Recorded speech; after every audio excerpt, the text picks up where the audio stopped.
when the lawyer slid the envelope across the mahogany table and I saw $10 written next to my name in my father's will.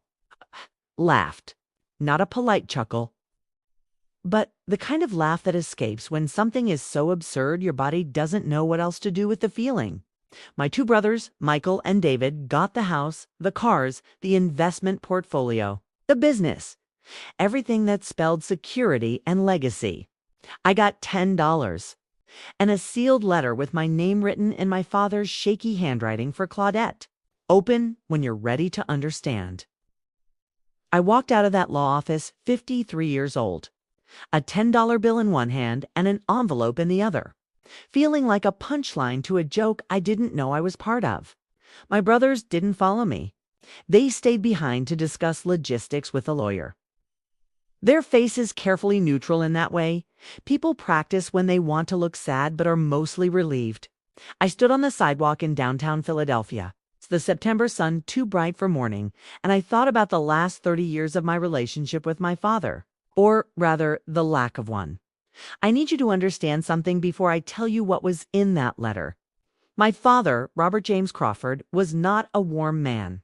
He was a successful man, a self-made real estate developer who turned 3 row houses in West Philadelphia into an empire of apartment complexes and commercial properties across 5 states. He was respected, feared even, in business circles. He provided well for his family. We never wanted for material things. But love? Affection? Those were currencies he didn't trade in. I was the youngest and the only daughter. My brothers were groomed from childhood to take over the business. They had summer internships at 12, business cards at 16, positions on the board by 20. I had ballet lessons and cotillion classes and a college fund with one condition. I could study anything except business.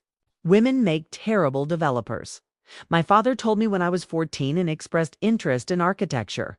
Too emotional. Can't see the big picture. I became a social worker instead. Not to spite him, though that was a bonus. I became a social worker because I met a woman at a shelter where I volunteered in college, and she told me, "You're the first person who listened to me like I was human." That feeling of being someone's first believer became my addiction. I got my MSW, worked in child protective services for 15 years until the burnout nearly killed me, then transitioned to hospice care, where I helped families navigate the impossible space between living and letting go. My father thought it was a waste. "You have a degree and you wipe noses for minimum wage," he said once at a family dinner. I'd actually made a decent salary by then, but he never asked about specifics. To him, anything that didn't generate capital was charity work. And charity was for people with too much time and too little ambition. We stopped speaking regularly after that dinner. I'd see him at Christmas at my mother's insistence before she died 8 years ago. And then at obligatory family events where we'd exchange pleasantries that felt like contracts neither of us wanted to honor. When he was diagnosed with pancreatic cancer 2 years ago, my brothers called to tell me. I visited him once in the hospital. He was asleep. I sat beside his bed for 20 minutes, watching him breathe through a machine. And I realized I didn't know what to say to this man who was my father only in the biological sense. He died 3 weeks ago. The funeral was large, full of business associates who gave eulogies about his vision, his determination, his legacy. My brothers spoke. I didn't. What would I have said? Here lies a man who provided everything except presents. I sat in the second row. The first was for immediate family, and somehow I didn't qualify, and I felt nothing. Not grief, not relief. It's just a hollow recognition that a chapter I'd never fully read was closing. And then came the will reading, and the $10, and the letter. I didn't open the letter right away. I went home to my small row house in Mount Airy, the one I'd bought 10 years ago with money I'd saved from working doubles and living simply. I fed my cat Langston, who'd been named after Langston Hughes, because I'm predictable that way. I made tea. I sat on my couch and stared at the envelope for an hour. "It's open when you're ready to understand," it said. Understand what? That I was the disappointment. That $10 was his final fuck you. I already understood that. I'd been understanding that for 30 years. But curiosity is a powerful thing. Or maybe it was the social worker in me, trained to look for the story beneath the story, the wound beneath the anger. I opened the envelope. Inside were two things: a handwritten letter, 4 pages long, and a key. Not a house key or a car key, was old brass, the kind that opens a safe deposit box or an antique lock, the kind that promises secrets. The letter began, "Claudette, if you're reading this, I'm dead, and you're probably angry. Good, you should be. I left you $10 because that's what I had in my pocket the day you taught me what it means to be rich. And I wanted you to remember. You won't remember this. You were 4 years old. We were at Reading Terminal Market. You wanted a soft pretzel?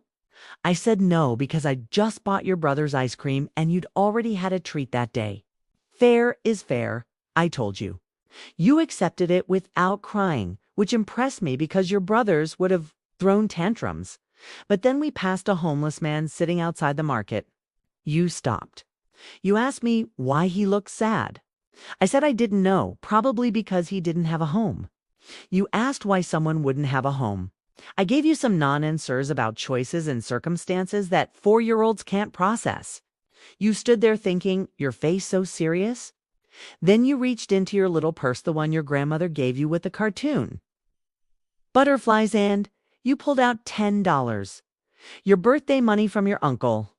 You'd been so proud of that money, said you were going to buy 1,000,000 toys. You walked up to that man and you put the money in his cup. You said, "Here, for your home."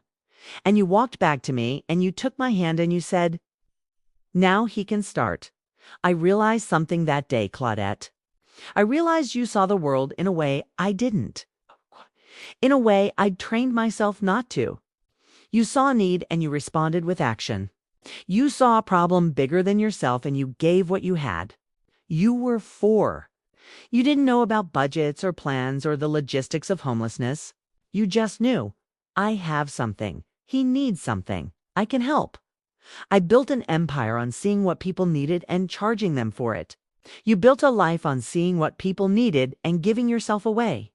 For years, I thought you were the foolish one, that I'd failed you by not teaching you to be harder, sharper, more like me and your brothers. I was wrong 20-3 years ago. You made a decision I didn't understand. You were 30 and engaged to a lawyer, Marcus. I think his name was. Good family, good prospects. Your brothers liked him. I approved of him. He proposed. You said yes.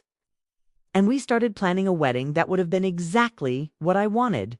Big, impressive, expensive. And then you called it off.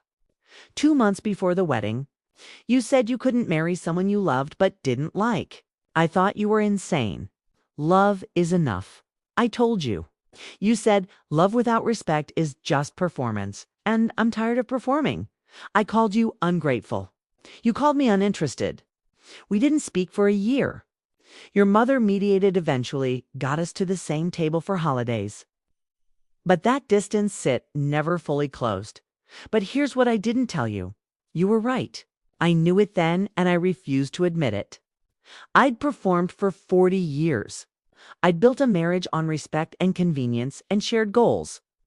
And when your mother died, I realized I'd never actually known her. Not the real her. The woman behind the dinner parties and the charity boards. I knew the performance. You refused to do the same. You chose loneliness over pretending. That takes a kind of courage I never had. The key in this envelope opens a safe deposit box at First Republic Bank on Walnut Street. Box number 2847. Inside, you'll find documents that explain what I'm about to tell you. 3 years ago, I started liquidating my assets. Quietly, your brothers don't know. They think they're inheriting an empire. What they're inheriting is the framework of the business structure, the properties, the appearance of wealth. But the actual liquid wealth, I've been moving it somewhere else. I've been funding housing projects, Claudette. Transitional housing for homeless families. Not shelters, actual apartments. Clean, safe, dignified places where people can rebuild. I started small. 1 building in North Philadelphia. Now there are 12 buildings across 3 cities. 347 units. They're managed by nonprofits I established and funded anonymously. Why anonymously? Because I'm a coward. Because I spent 60 years building a reputation as a ruthless businessman, and I couldn't admit that my daughter, the one I dismissed as soft and impractical, was the only one of us who understood what mattered. I never told you this, but I kept track of your work. Every family you've helped through the foster system. Every patient you sat with in hospice. I had a colleague whose mother was in hospice 5 years ago. You were her social worker. He told me you stayed 3 hours past your shift the night she died because the family needed someone to help them say goodbye. You didn't clock the hours. You just stayed. He said, your daughter treats every person like they matter. I said, she gets that from her mother. He said, no. People who treat everyone like they matter, they chose that. Nobody's born that generous. I realized he was right. You chose it. Every day, despite having a father who told you it was weakness, you chose to see people's humanity over their utility. You chose connection over capital. You chose a small house and a full heart over a big house and a performance. The buildings I've funded there in your name, Claudette. The deeds, the trusts, everything. You own them. Not your brothers, you. You'll find all the legal documents in the box. I've also left detailed instructions for the nonprofits managing them, but the final decisions are yours. You can sell them, you can expand them, you can walk away. It's your choice. But here's why I did it this way. Why I left you $10 in the will and gave you the real inheritance privately. Your brothers would have fought you for this. They would have sued, contested, made your life hell. They've been raised to see dollar signs, not people. They're good men. But they're my sons in the way you never worked they learned what I taught. If the will shows you've got $10 and a letter, they'll think they won. They'll never know what you actually received. They'll divide the business and the properties and the visible empire. And they'll spend the rest of their lives managing buildings and balance sheets. You'll spend yours giving people keys to homes. 2 new starts. To the thing you gave a homeless man when you were 4 years old. A beginning I wish I'd told you while I was alive. I wish I'd said you were right and I was wrong. And everything I thought mattered doesn't. And everything you knew mattered does. But I didn't know how to say that without dismantling the only version of myself. I knew how to be, so I'm saying it now. I'm proud of you. I've always been proud of you. I just didn't have the language or the courage to say it in a way that didn't feel like I was admitting I'd wasted my life. That $10 is the same. $10 you tried to give that homeless man. I picked it up after you walked away because I thought you'd need it more than he would. I kept it all these years as a reminder that you, at 4 years old, understood something I didn't learn until I was dying. We're only as rich as what we give away. The buildings are worth approximately $8.7 million. The annual operating costs are covered by endowments I established. You won't have to work if you don't want to, but I'm guessing you will anyway, because work for you was never about money. It was about mattering. You matter, Claudette. You always did. I just couldn't see past my own smallness to tell you. If you're angry at me for doing this, for waiting until I was dead to finally see you clearly, I understand. Stay angry as long as you need. But please, don't let my failures stop you from doing what you were always meant to do. Build homes. Not the kind I built, with foundations of profit and walls of contract. The kind you've been building all along, with foundations of dignity and walls of mercy. Your mother knew, by the way. I told her before she died. She cried. Not sad crying, proud crying. She said, finally, you see her. I said, I always saw her. She said, no, you're finally admitting what you saw. She was right. I saw you. I just didn't have the guts to admit that you'd been right all along. I love you, Claudette. I'm sorry it took me dying to say it in a way that might mean something. Dad, I read the letter 3 times. Then I sat on my couch and cried in a way I hadn't cried since my mother died. Not sad crying. Not relieved crying. Something more complicated. The grief of being seen too late. The joy of being seen at all. The anger at having to wait for a ghost to tell me what the living man never could. Langston jumped onto my lap and kneaded my legs with his paws, purring, doing his job of witnessing without trying to fix. I held that $10 bill in my hand and thought about 4-year-old me, so sure that money could buy a man a home. Not understanding economics or systems or the 1,000 barriers between $10 and housing security, but understanding something else. People deserve homes. People deserve dignity. And if you have something and someone needs something, the distance between the two is just the space where courage lives. The next morning, I went to First Republic Bank. The safe deposit box was real. Inside deeds to 12 buildings, trust documents, financial statements, letters from nonprofit directors thanking an anonymous donor, photos of families standing in front of buildings with keys in their hands, smiling like they'd just been handed not a lease but a future. There was also a USB drive. I went home and plugged it into my laptop. It was full of videos. My father in his last months sitting in what looked like a home office, recording messages. "Claudette," he said in the first video, his voice thin but clear. "If you're watching this, you've found everything. I imagine you're angry or confused or both. Let me explain some logistics." He walked me through the operations of each building, the partnerships with nonprofits, the screening process for families, the support systems in place. He talked for over an hour, methodical and precise. His businessman brain organizing even his deathbed confession into actionable steps. But in the last video, recorded maybe days before he died, something shifted. He looked directly at the camera and he said, "I spent my whole life building monuments to my ego, buildings with my name on them. Well, I could point to and say, I did that, and the only thing I'm proud of, truly proud of, is something no one will ever know I did, except you. You've taught me something I couldn't learn any other way.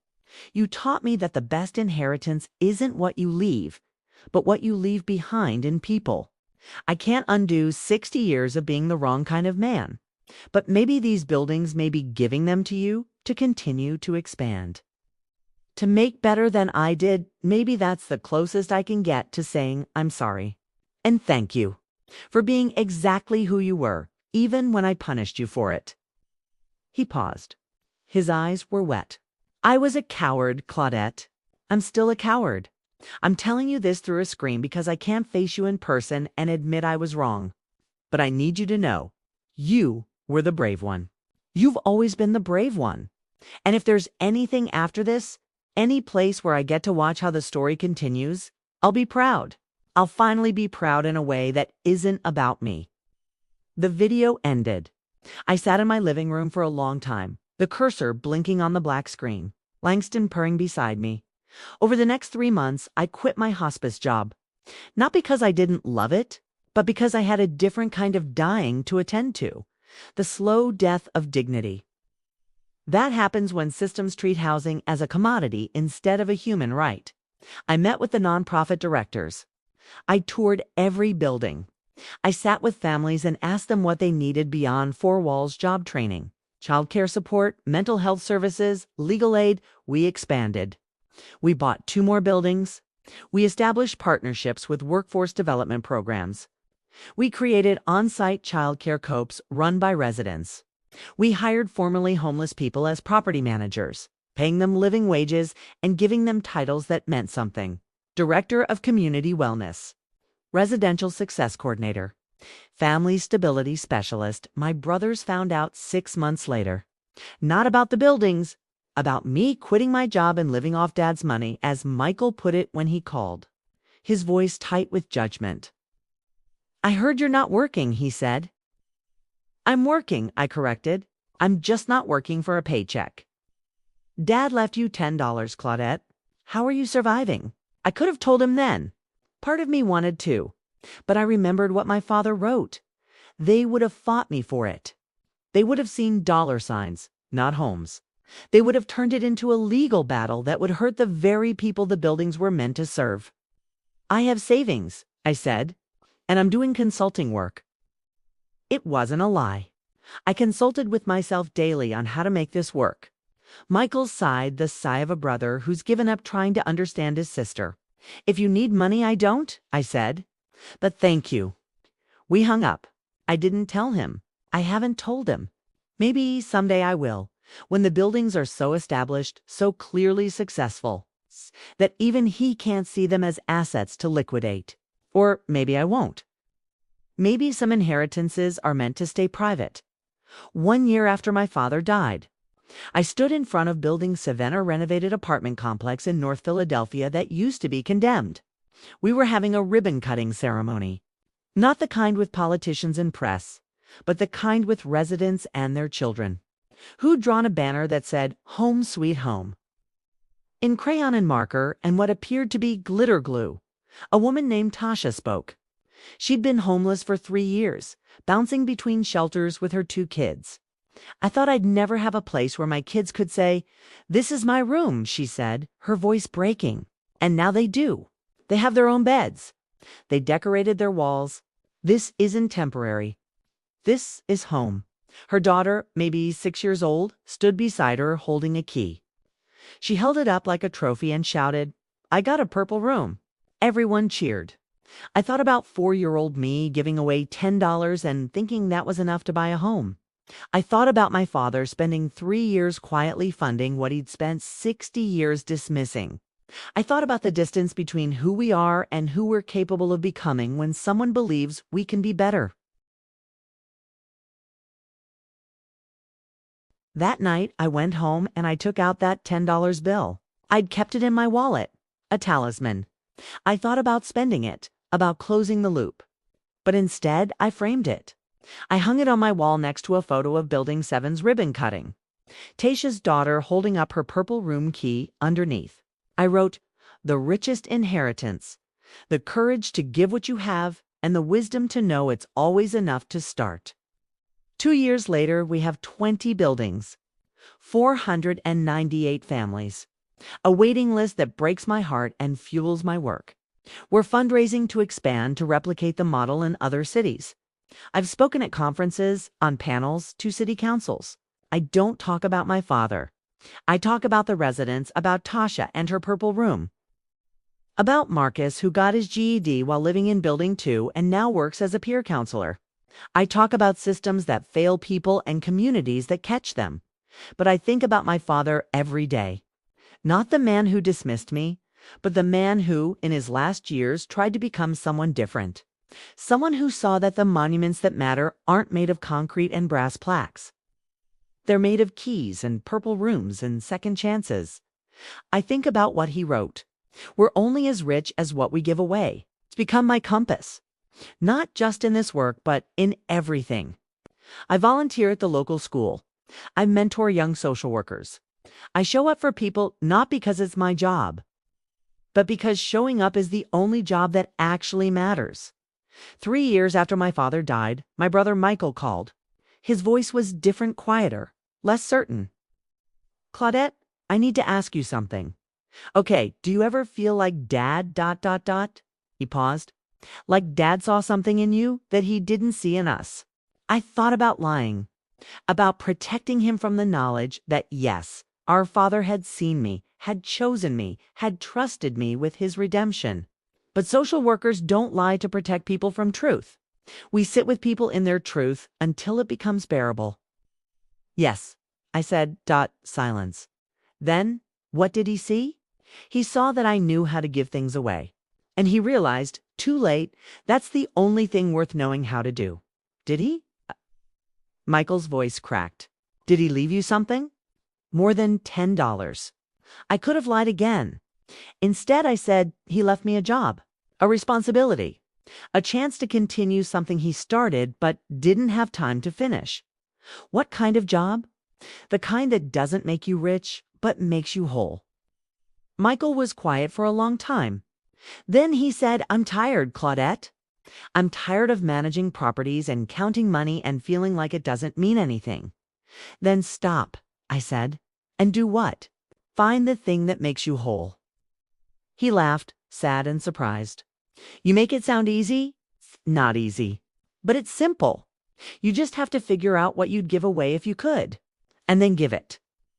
We talked for 2 more hours. I told him about the buildings, about Dad's letter, about the inheritance he'd never know existed if I hadn't told him. I expected anger. I got something else. Relief. "I'm glad it was you," Michael said finally. "I would have screwed it up. I would have turned it into an investment strategy. You turned it into something that matters. You could help," I offered, "if you want. We need someone who understands property management, contracts, financing. Someone who can scale this. You want me to work for you?" With me, I corrected. "This isn't my legacy. It's Dad's. But it could be ours if you want it to be." He joined 3 months later, took a pay cut that made his wife nervous until she visited Building 12, and met a family who'd been living in their car 2 months prior. Now Michael's the director of operations. He's good at it. Better than I am at the logistics. He sees problems I miss.